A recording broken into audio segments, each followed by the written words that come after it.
First day of yet another test series, the little warm afterglow of Melbourne and Sydney and Brisbane still enveloping Indian cricket, and they landed in Chennai. And traditionally, you'd have thought the pitch would be a friend, but Chennai rolled out a beautiful flat surface. And as we always do in India, we said, you first.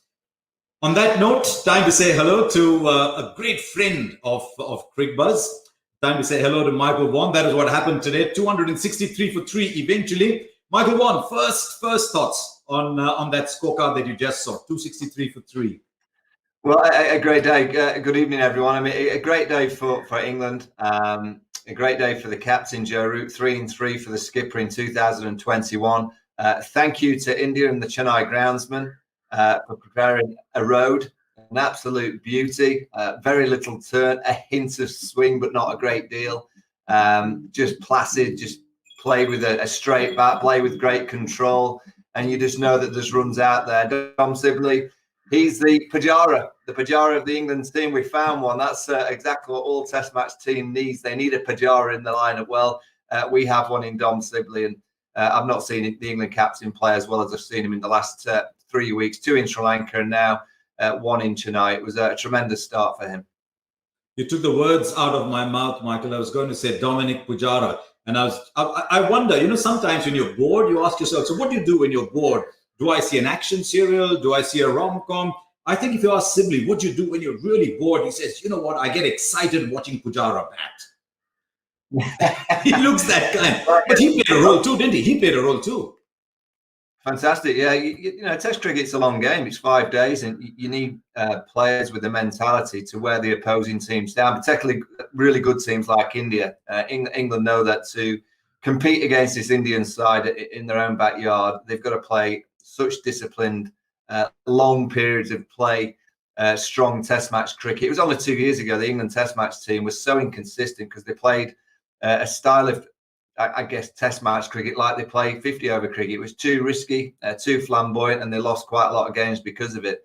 In the last 18 months, they've tried to embed a batting unit that bat 130, 150 overs in the first innings, and you need players like Dom Sibley. What does Dom Sibley do? Does he get the supporters? I know there's no supporters there, but does he get you excited watching him? Does he kind of get you on the edge of your seat? No, but what he does do is create a calmness around the England team, and it also allows the likes of Joe Root to go and play a little bit more.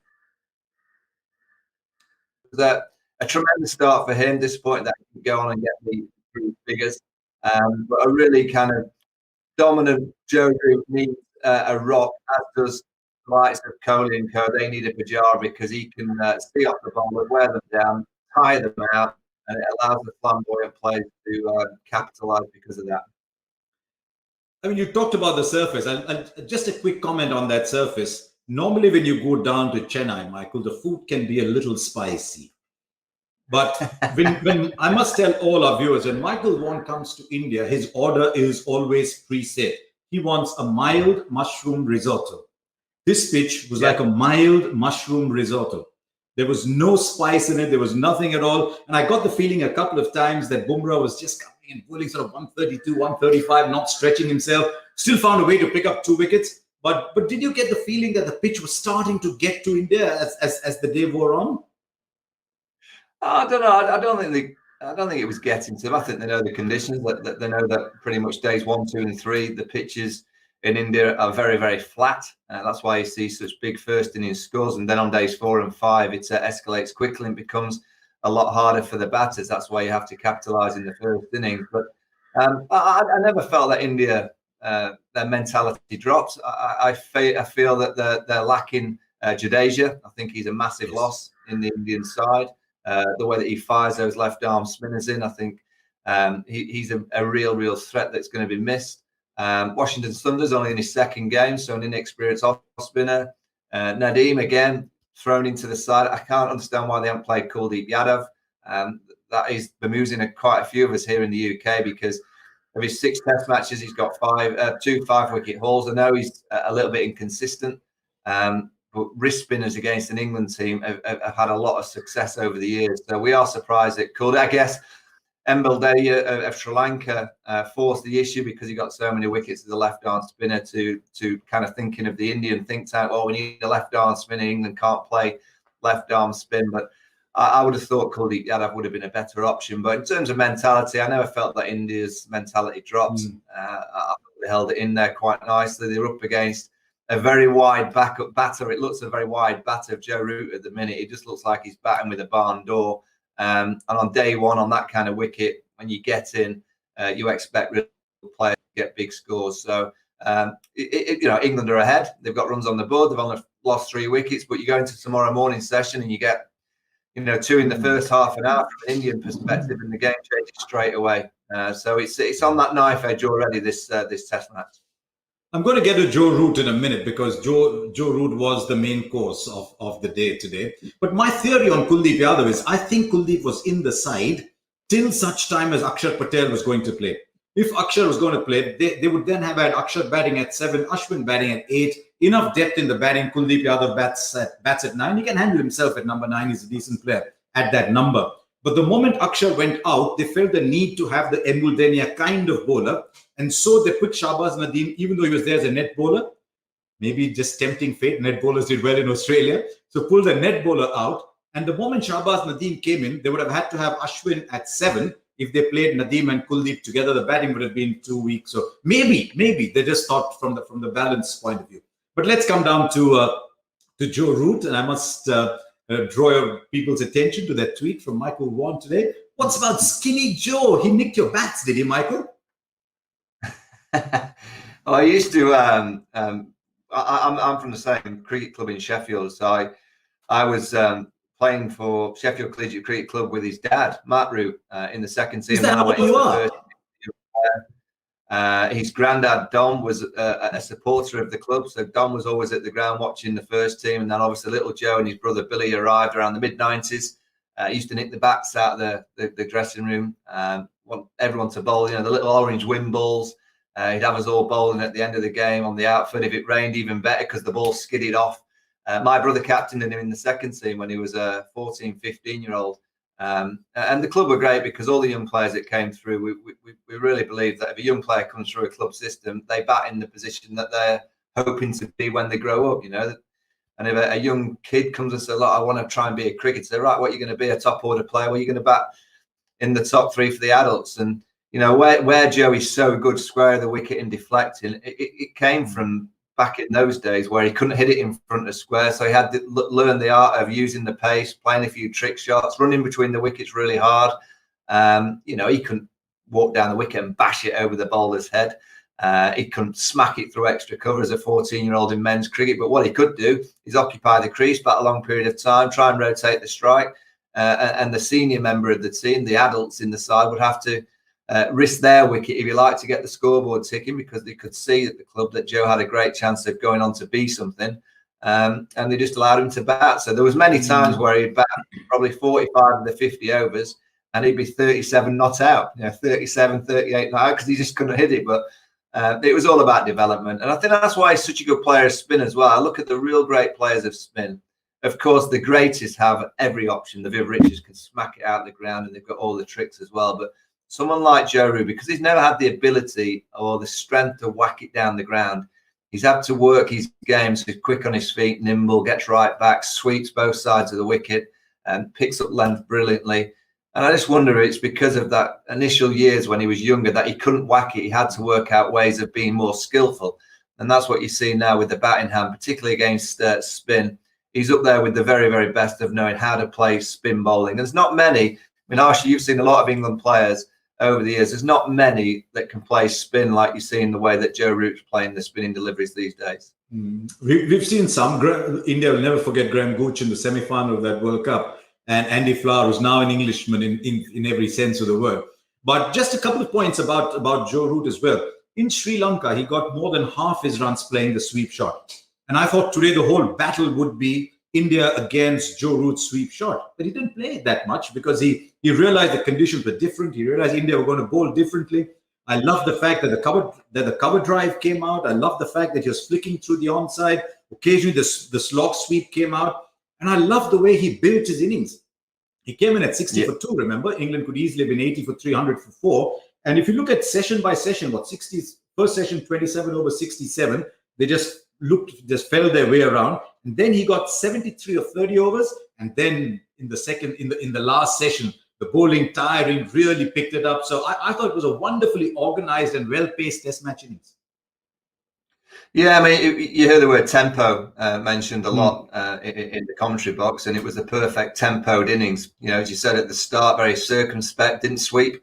I think that was to do with Ashwin. I don't think he's 100% confident at sweeping Ravi Ashwin, because Ravi Ashwin is such a clever bowler and he's got that subtle variation. He brought the sweep out more so to Washington and then to Nadeem, because he does like sweeping the left-arm spinners as soon as it's out of his eye line. So outside of off stump, he gets that sweep shot that goes in front of square on the onside.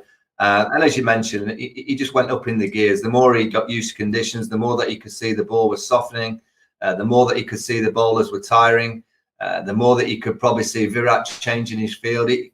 He kind of probably grew in confidence because of that. At the start of his innings, he knew today was a big day for him. Doing it against Sri Lanka obviously is not easy, but this is what it's about. It's about playing against the best teams. It's about leading from the front. This is a huge year for him as a captain. You know, it's his year. He's got India at home and away. He's got New Zealand at home, and then he's got the Ashes series later on in the year. He's had 2 times of captaining against Australia already, and he's not won an Ashes series. A third time of asking. He knows that if it doesn't go well, it'll be very difficult for him to carry on. So this year is all about Test cricket for Joe Root, building that team up, playing the best teams in the world, and he knows by he getting runs. So every time he's got 100 for England in Test match cricket, now that today was his 20th, they've never lost. So they've never lost. So India have got no chance this week. They can't beat England because Joe Root's now got the century. I'm slightly concerned. I said India 3-0 before the series. So I hope I'm wrong. As I've always said, I hope I'm proved in England. But you just look at it, you go back to 2016 in particular, when England got a similar start to what they've done today. You know, they didn't capitalise. So they know that this Indian side is so powerful. But Joe Root just knows how to lead. He knows how to play the subcontinent conditions. Yeah. His record there is second to none. And he'll be getting a few more runs over the course of the next few weeks.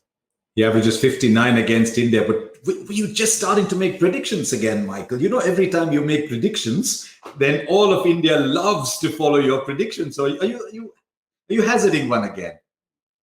Well, I think England, I think India are going to win, and I'm still thinking 3-0. You know, the one, I guess, Test match that I feel England would have a better chance is the day-night game with the pink ball. I think that's a great opportunity for England. But you just never know. In this game, they go and get 450, 500. They've got a great chance. So, they've had a good start, but it's only a start. And I think Joe Root's alluded to that in the press conference, that, you know, you've got 270 odd on the board, but it's only a start when you're playing in these conditions. You have to go again on day 2. I'll just relate what England did today to one particular stat before we get into India's bowling briefly. I'm just looking at stats in India, Michael. Last 24 innings in India by overseas teams, average opening partnership was 10. The moment these two put on 50, I think they just laid the base. And Rory Burns might look a bit like Chanderpaul, a bit like Fawad Alam. The three of them bat together. It's a different spectacle completely. But I thought that opening partnership set the pace. They blunted Ishant Sharma and Bumrah early on. And I think that sort of set it up for Root not to come in at 10 for 2 or 20 for 2, but at 60 for 2. But a word about the bowling itself. There you go. Burns 33 of 60. Lost Lawrence early, but I mean, that happens. In India's bowling, Bumrah was good. Ishant was very steady. I thought he bowled a couple of really good spells. Ashwin was good, but thereafter did Virat Kohli just struggle to find someone to look at, because Washington was expensive, and I was particularly disappointed with Shahbaz Nadeem. For someone who's played 117 first-class games, a very good day in, day out domestic cricket bowler, to get hit on the back foot so often would have disappointed him. Yeah, I mean, India had 3 bowlers. The 3 senior pros stood up. Ashwin, I thought, was very clever, very subtle. You know, he'll be fancying bowling on the second innings if his team can get him into a position of potentially winning the game, and generally he delivers. Bumrah and Ishant Sharma are so consistent, great variations. I thought they used the bouncer quite nicely as well. Maybe they could have used that a bit more. the two inexperienced spinners, they just look nice to face. They probably need a little bit of a foothold or two with the way that they bowl. They probably need India to bat first and then create a bit of rough, and then they'll be in the game. There might be a lot more in the game tomorrow. Let's wait and see. But they look the kind of bowlers today that you just knew you were always going to get a ball that you could hit. When you're facing Ashwin, I think you have to try things because he doesn't bowl too many bad balls. He bowled one short ball to Joe Root that he managed to pull to the boundary. So when you're facing a lesser kind of quality spin bowler in those conditions on that kind of pitch, you just sit and you wait. You can just wait for that bad ball, and it was coming. Let's be honest, it was coming probably every over. You knew you were going to get a cut shot off the left-arm spinner. And Washington Sunday, he was always allowing the right-handers to milk him on that onside too comfortably. So 3 bowlers today for India, but I do think once the pitch starts to rough up somewhat and a little bit more, both the left-arm spinner Nadeem and Washington will have more of a success because they probably need a little bit of. I think England spinners do.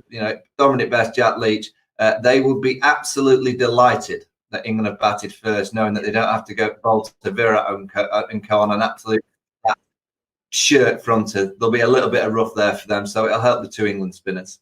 There's a big toss to win. In India, when you win the toss and bat first, because batting conditions tend to be good for sort of 2.5, 3 days, you want to play 5 sessions. When you win the toss, bat first, play 5 sessions so that you've got the most of the good batting conditions. And England have done well. They've kept Bess and Leach away from, as Michael said, from bowling in those on a day 1 condition. Okay, it's time to head off to a very peculiar stat. We're going into, Michael, the hotspot.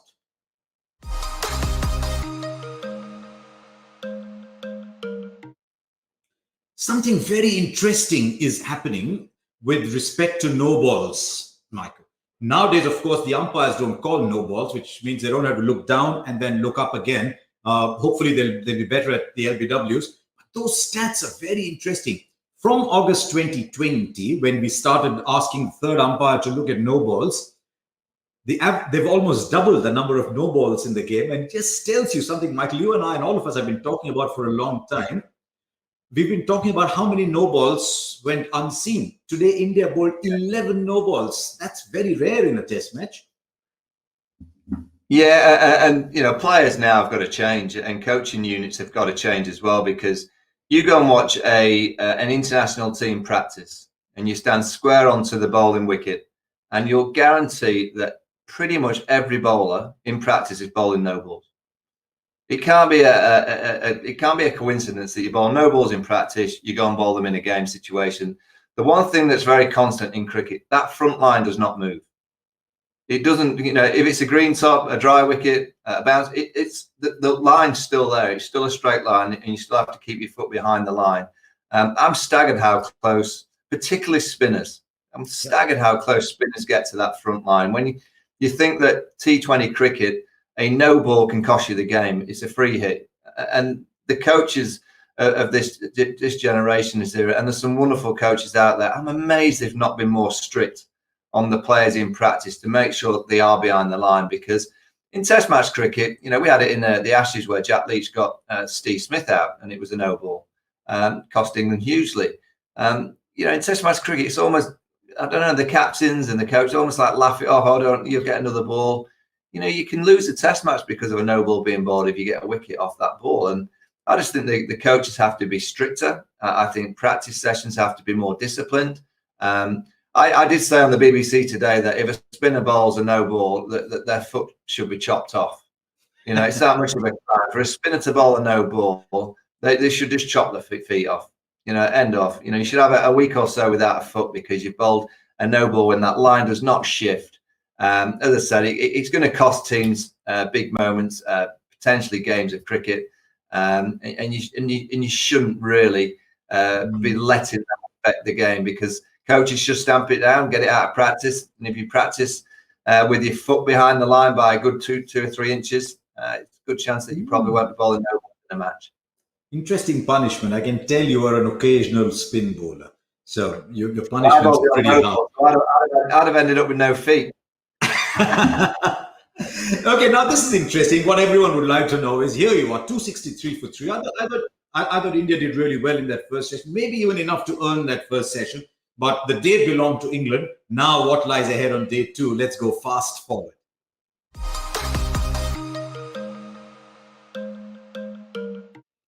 One of the things England have done is, Michael, they've stacked their batting a lot. There's Ben Stokes to come. There's Ollie Pope, who I find very impressive too, but hasn't had a lot of cricket behind him in recent times. And then there's Jos Buttler. I thought they'd have Jos Buttler at 6. Buttler at 6 is a far better player than Buttler at 7.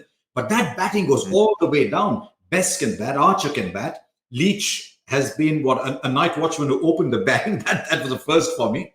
And Anderson will never let India forget that he was part of a 198-run partnership for the last wicket. So there aren't any bunnies there. England bat deep. So what can you expect from England, and what do you expect India to do? Well, the game plan from an England perspective will be to bat the same again on day 2. In the back of England's mind will be 2016, where they had similar scores on day 1. We're always in the contest. Batted first, I think 4 out of the 5 times in the series. There you go, 311 for 4 in the first game. The game was drawn.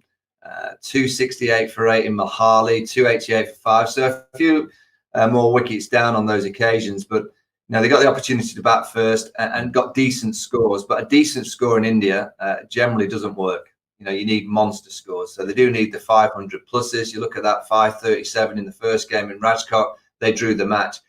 When you're getting 450s, there's a very good chance. And let's be honest, these Indian batsmen generally like batting on these surfaces, like to go big. 450 may not be enough. So 263 for 3 is a nice start for England. It's a very positive start. But, in the back of Joe Root's mind will be, wait a minute, if India come and have a 4-wicket first session, 4 or 5-wicket first session, and England go into lunch 340 for 6 or 7, they could end up a long way short on this wicket, where you'd say that 475 would be possibly par, maybe 500. He's playing that purely.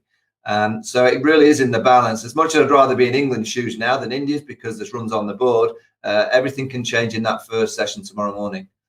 And there's a new ball. Would you throw the new ball to Ashwin at all tomorrow morning, given that Ben Stokes is coming into bat? Ashwin's got a decent record against Stokes. Throwing the new ball? Yeah, Bumrah and Ashwin, without question. That's the way I'll be going. I'll be going to what I believe were the best 2 bowlers on day 1. Ishant Sharma was closely behind Bumrah, but he didn't have a great deal of success. But Bumrah from one end, replacing with Ishant Sharma, Ashwin from the other end for a long, prolonged spell, because Virat and Lowe and Ravi Shastri, India need to win tomorrow morning's session. So what do you need to do? You start with your powerhouse, and particularly the senior 3 bowlers will, I would think, be bowling at least the first hour to try and get India right back into the contest. Indian pitches, Michael, can be a little bit like all of us in India. For a long time, you think nothing is happening.